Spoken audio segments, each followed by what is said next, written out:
Mr. Speaker, I bring your attention to the things that the people, the politicians said last time.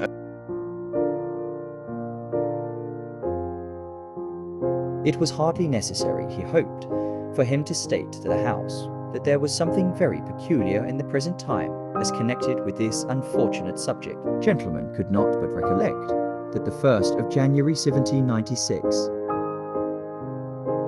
is past, said he. But, alas, the detestable traffic proceeds with undiminished spirit, taking the resolutions of that House, founded upon strict inquiry, close examination, and frequent and full discussion, that the slave trade should be abolished in January 1796.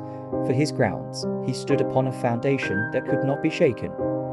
He appealed to the honourable gentleman himself, whether he thought this a proper period for carrying such a measure. It was, he was convinced, the very reverse. The attachment of the slaves in the island of St. Vincent's was such to their masters, that notwithstanding all the power of Victor Hughes, on the 27th of November, when the last dispatches came away, we had not lost 1 inch of territory there. There were in the island 1,200 slaves, headed and officered by our own countrymen and relations, fighting for us without pay, and only furnished with clothing and arms.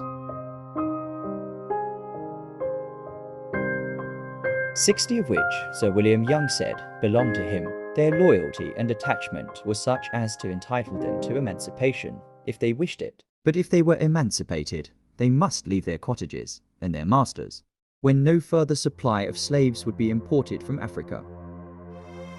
A letter from a clergyman, the Rev. Mr. Gilden, whom he sent out, and who had settled there, which stated that in a late attack of the Charibs, the battle of Claster Hill, the whites fled, but the Negroes declared they would sooner be cut to pieces than abandon their masters, and they had collected among them 200 Joes, equal to 400, and gave it to the Charibs to save their masters' works.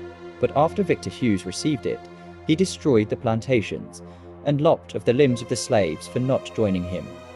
The attachment of slaves to their masters was well known to be considerable, and before the honourable gentleman had made his motion for abolishing the slave trade, he ought to have read an history lately published of the state of the trade on the coast of Africa. In that book he would read that the natives escaped the wars and cruelty of their petty princes by being sold to the West India planter, as it was stated, the King of Dahomey, who sold his prisoners to the Europeans, if he could not dispose of them, had declared his resolution to put them to death.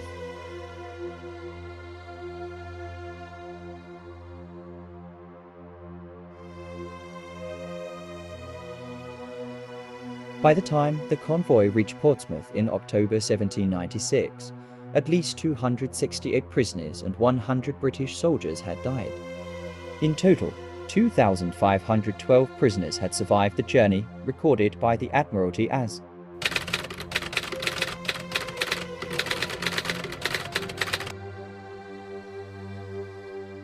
the registers for the time list all the prisoners by name, including the women and children.